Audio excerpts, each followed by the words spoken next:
Assalamualaikum warahmatullahi wabarakatuh. Perkenalkan, saya Vina Muslimah, NIM 2020143582, Program Studi Pendidikan Guru Sekolah Dasar, Fakultas Keguruan dan Ilmu Pendidikan. Mata kuliah Kepramukaan, dosen pengampu Dr. Haji Hendra Wijaya, SAG MPDI. Baiklah, di sini saya akan menjelaskan faktor pendidikan kepramukaan. Gerakan Pramuka di Indonesia adalah nama organisasi pendidikan non-formal yang menyelenggarakan pendidikan kepanduan yang dilaksanakan di Indonesia. Pramuka menerapkan sebutan bagi anggota gerakan pramuka yang meliputi pramuka siaga, pramuka penggalang, pramuka penegak, dan pramuka pandega. Kelompok anggota yang lain yaitu pembina pramuka, andalan, pelatih pamong saka, staf kuartir, dan majelis pembimbing. Pramuka adalah proses pendidikan di luar lingkungan sekolah dan di luar lingkungan keluarga dalam bentuk kegiatan menarik, menyenangkan, sehat, teratur, terarah, praktis yang dilakukan di alam terbuka. 1. Dasar dan tujuan pendidikan. Prinsip dasar kepramukaan merupakan ciri khas yang membedakannya kepramukaan dari pendidik lain dan dilaksanakan sesuai dengan kebutuhan, kepentingan, situasi, dan kondisi masyarakat.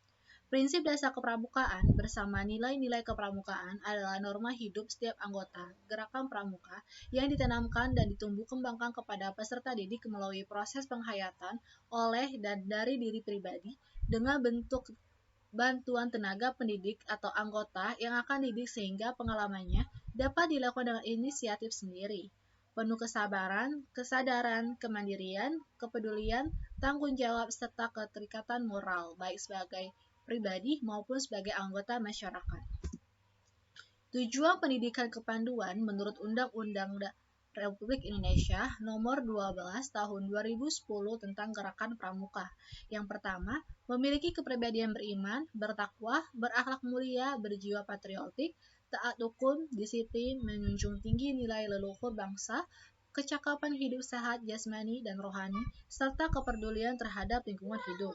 Yang kedua, menjadi warga negara berpancasila serta dan patuh kepada Negara Kesatuan Republik Indonesia serta menjadi anggota masyarakat yang baik dan berguna yang dapat membangun dirinya sendiri secara mandiri serta bersama-sama bertanggung jawab atas pembangunan bangsa dan negara, memiliki pedulian terhadap sesama hidup dan alam lingkungan.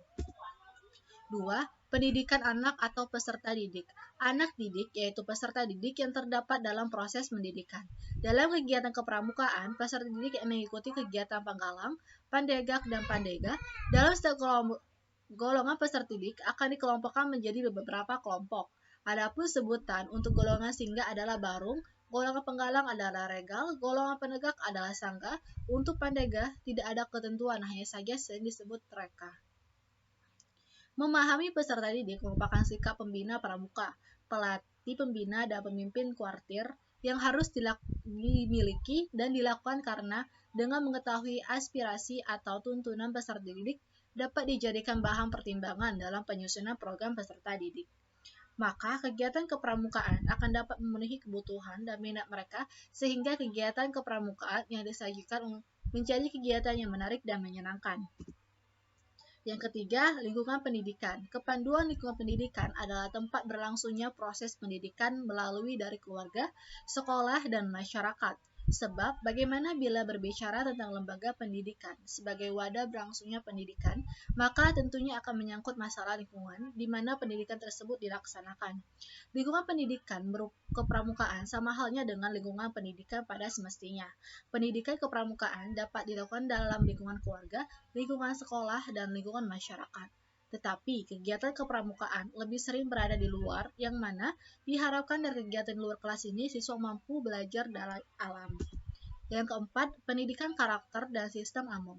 Sistem AMONG merupakan gagasan otentik putra Indonesia yang digali dari kearifan lokal. Sistem AMONG Ki Hajar Dewantara merupakan metode yang sesuai untuk pendidikan karena merupakan metode pengajaran dan pendidikan yang berdasarkan pada ASI, asah, asuh.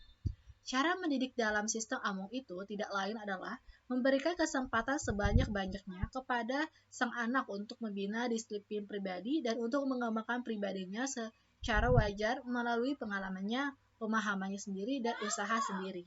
Menurut sistem AMONG, cara mendidik anak itu tidak boleh menggunakan hukuman. Itu harus disesuaikan dengan kesalahannya.